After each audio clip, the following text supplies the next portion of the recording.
गुरुदेव, मैं जानता हूं कि कंस नवजात शिशुओं की हत्या करवा रहा है।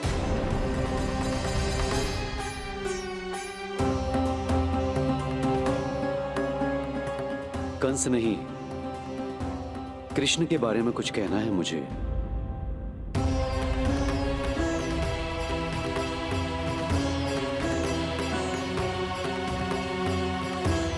बताइए गुरुवर। मैं एक ऐसा सत्य बताने जा रहा हूं नंदराज, जो है तो वरदान, पर उसे स्वीकारना आपके लिए बहुत कठिन होगा।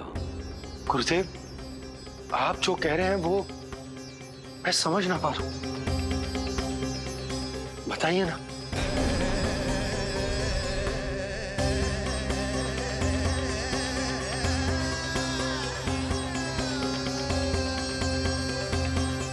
बताइए ना गुरुवर।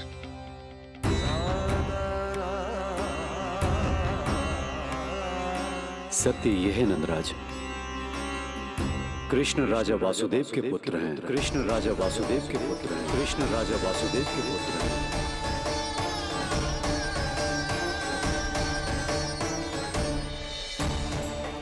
और वो कोई साधारण बालक नहीं है, स्वयं श्री हरि विष्णु के अवतार हैं। और वो कोई साधारण बालक नहीं है, स्वयं श्री हरि विष्णु के अवतार हैं।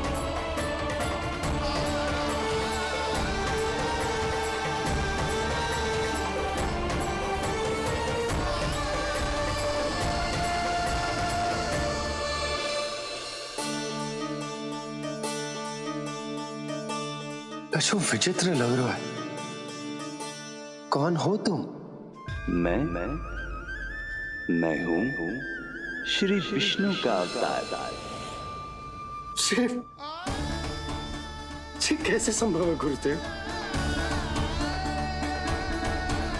वो तो नन्हा सा बालक है।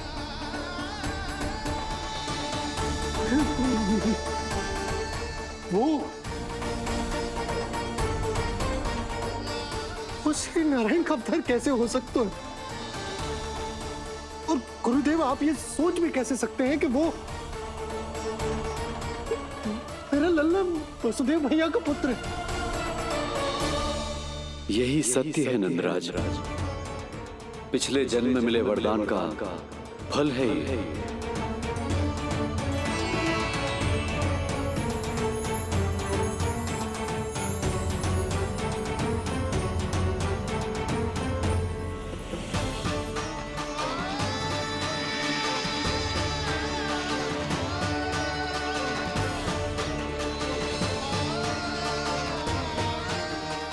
मैं आपकी संतान के रूप में अवश्य आऊंगा, किंतु उसके लिए आपको मेरे अगले अवतार के बाद एक और अवतार की प्रतीक्षा करनी होगी, क्योंकि अगले जन्म के लिए मैं पहले ही ये वरदान माता देवकी को दे चुका हूं। इस समय मैं विवश हूं, किंतु मैं आपको वचन देता आपकी संतान बनकर अवश्य आऊंगा। प्रभु, श्री हरि को अपने सामने देखकर मेरी व्याकुलता का बांध टूट गया है। 2 जन्म बहुत बड़ा समय होता है स्वामी। अपने पुत्र के रूप में हरि को गोद में खिलाने के लिए अब मैं और 2 जन्मों तक प्रतीक्षा नहीं कर सकती। धरा!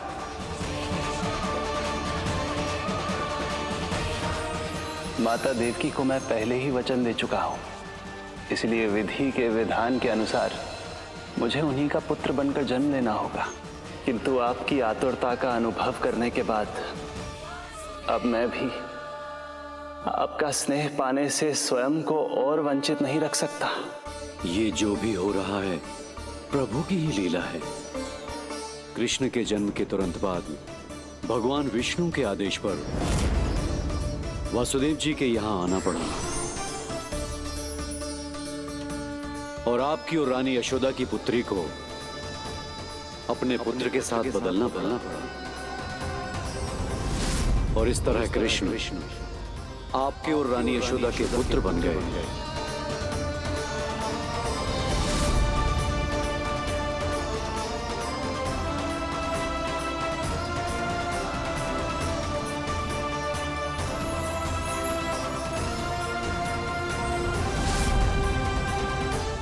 आपने सही कही थी गुरुदेव।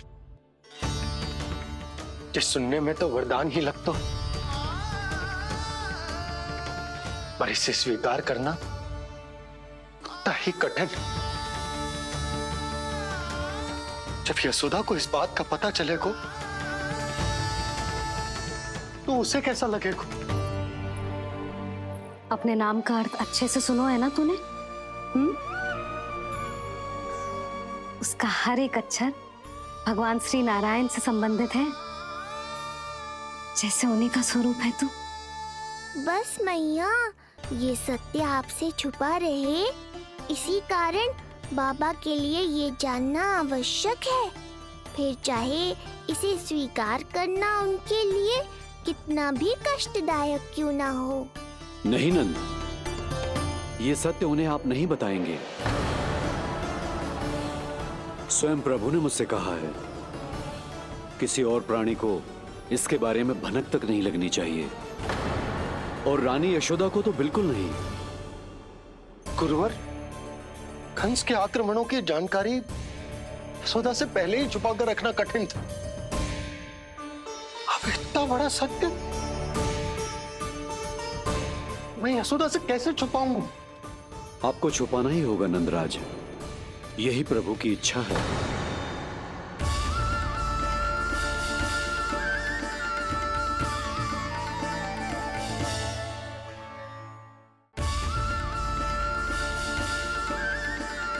पर क्यों गुरुवर? ताकि नारायण अपनी मैया की ममता का अनुभव कर पाए। यही तो उनके अवतार का मुख्य उद्देश्य है। मुख्य उद्देश्य? हाँ नंदराज, नर नारायण के अवतार में अपनी तपस्या करते समय प्रभु ने जो अनुभव किया था, उसके कारण ममता के सुख का अनुभव करने के लिए प्रभु व्याकुल हो उठे थे। ऐसा क्या हुआ था? मुझे भी बताइए। हो सकता है ये बात इस सत्य को स्वीकार करने में मेरी सहायता करे। बहुत समय पहले की बात है। अनेक देवी देवता परम प्रभु विष्णु के पास बैकुंठ गए थे। वहां प्रभु की आंखों में आंसू देखकर वो सभी स्तब्ध रह गए।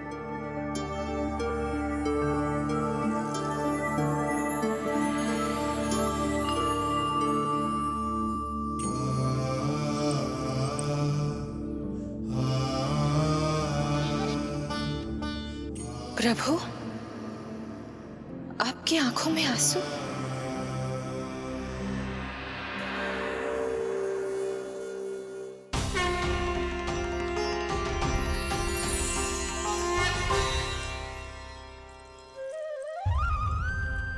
चिंता मत कीजिए, आप सब तो जानते हैं, हिरण्यकश्यप को मारने के लिए मैंने नरसिंह अर्थात आधे मानव और आधे सिंह के रूप में अवतार लिया था।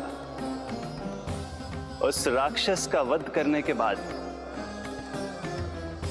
नर और सिंह दोनों भागों ने अलग अलग होकर नर और नारायण के रूप में पुनः जन्म लिया। वर्तमान में वो दोनों बद्रिकाश्रम में तपस्या कर रहे हैं।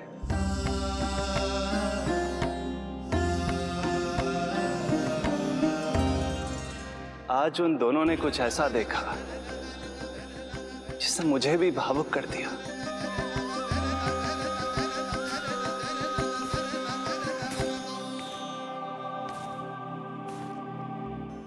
सखा, ये युवक कौन है? निकट के एक गांव के धनी व्यापारी का पुत्र है ये। प्रत्येक संध्या वन के उस पार ये अपनी प्रेयसी से मिलने जाता है और फिर रात्रि भर उस नर्तकी के साथ सहवास करने के बाद सुबह अपने निवास को लौट आता है। यदि यही इसका नित्य क्रम है, तो फिर आज ये इतने तनाव में क्यों है?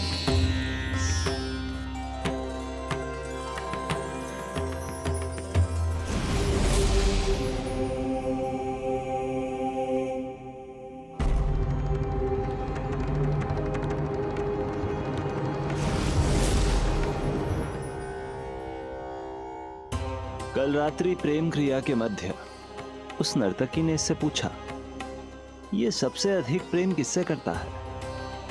जब इसने कहा तुमसे, तो वो बोली, तुम्हें अपने प्रेम को सिद्ध करना होगा। अपनी मां के हृदय को उसके तन से अलग कर मुझे सौंपना होगा। माँ का हृदय?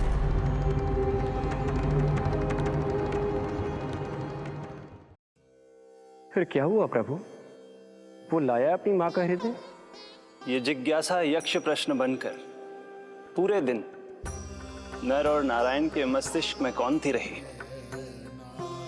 उन्होंने संध्या होने तक वहीं नदी किनारे प्रतीक्षा करने का निर्णय लिया,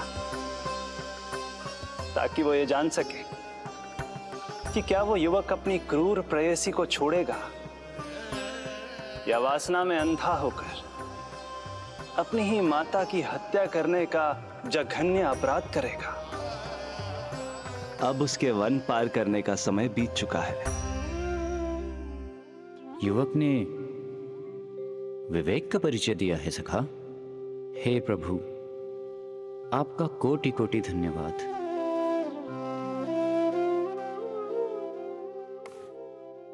सखा,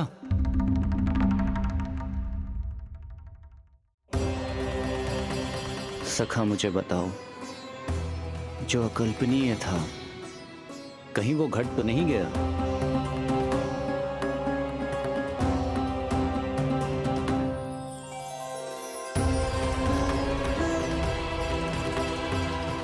जब इस युवक की मां को इसकी प्रेयसी की क्रूर मांग के बारे में पता चला, तो जो उसने किया वो इस समस्त संसार में केवल एक मां ही कर सकती है।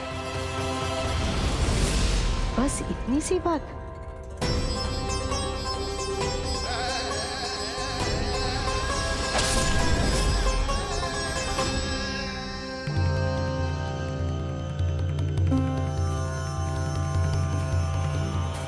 संभाल के मेरे बेटे, कहीं चोट ना लग जाए तुझे।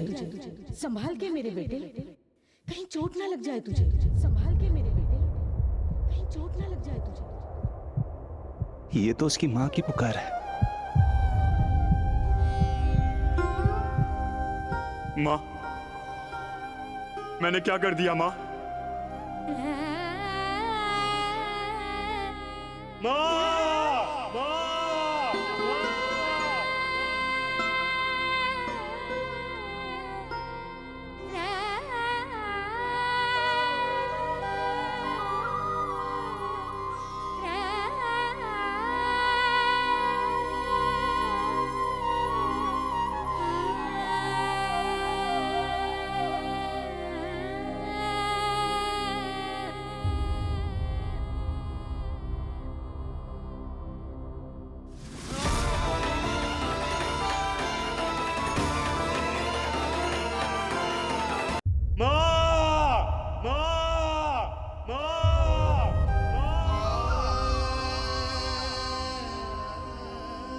इस घटना से केवल नर और नारायण ही भावुक नहीं हो गए थे, बल्कि बैकुंठ में बैठे श्री हरि की आंखों में भी आंसू आ गए थे।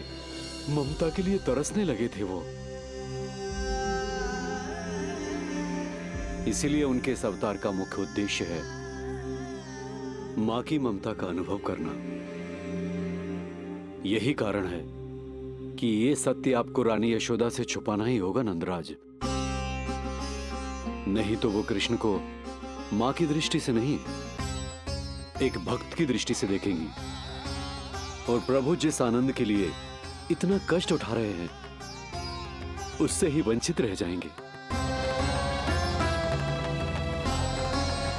बोलिए नंदराज, आप श्री नारायण के इस सत्य को गुप्त रखेंगे ना?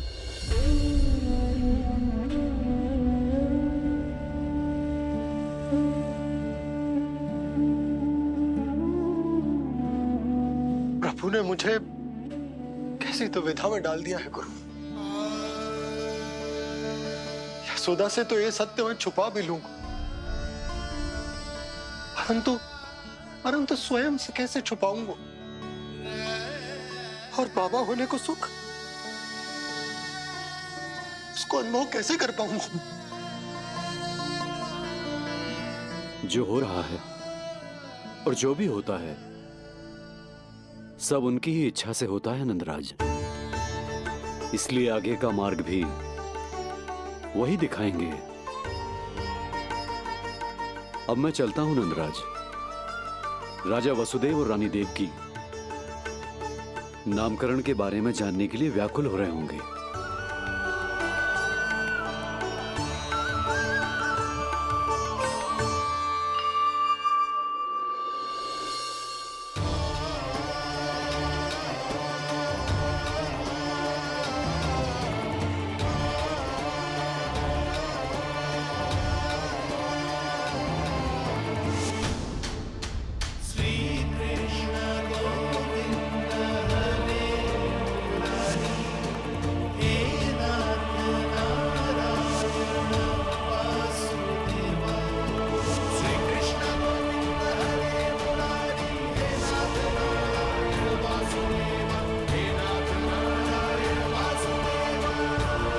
सत्य यह है नंदराज, कृष्ण राजा वासुदेव के पुत्र हैं।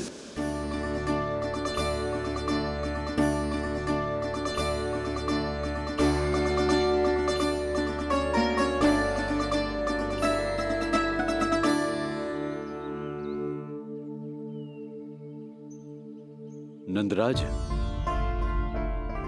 अपने आप को संभालिए और शांत चित्त से घर लौटिए। और हां, स्मरण रखिए कि प्रभु ने आपको बहुत ही बड़ा उत्तरदायित्व सौंपा है। आपको उसे निभाना ही होगा।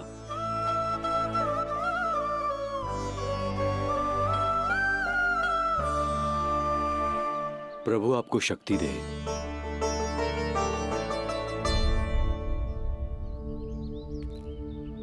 आप बहुत सौभाग्यशाली हैं नंदराज। जो प्रभु आपके घर पल रहे हैं उनके बारे में सोचिए, जिनके यहां प्रभु ने जन्म लिया है। वो दोनों तो प्रभु की बाल लीलाओं से पूरी तरह से वंचित हैं।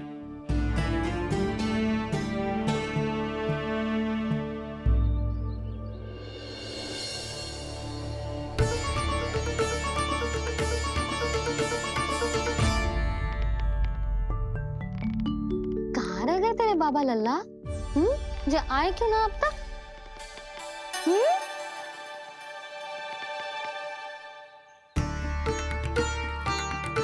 मेरा लल्ला मेरा ना है, वो तो मेरे आराध्य नारायण का अवतार। और ये बात मुझे यशोदा से छुपानी।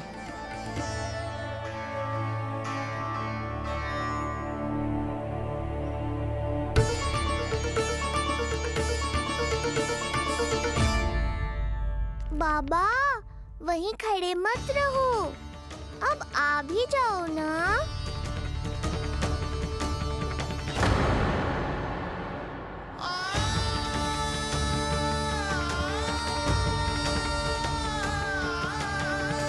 एक पग भी आगे बढ़ाने का साहस ना हो रो मेरा। हे प्रभु, आप ही बताओ, अपने आराध्य को, अपने इष्ट देव को अपने लल्ला के रूप में कैसे देख पाऊंगा मैं जानता हूँ बाबा, ये बहुत कठिन है, पर भीतर तो आओ।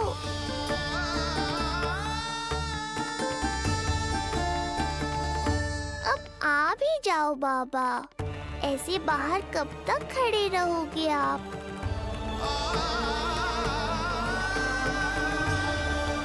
बस बाबा, बस आ जाओ भीतर, आ जाओ, आओ ना, आओ ना।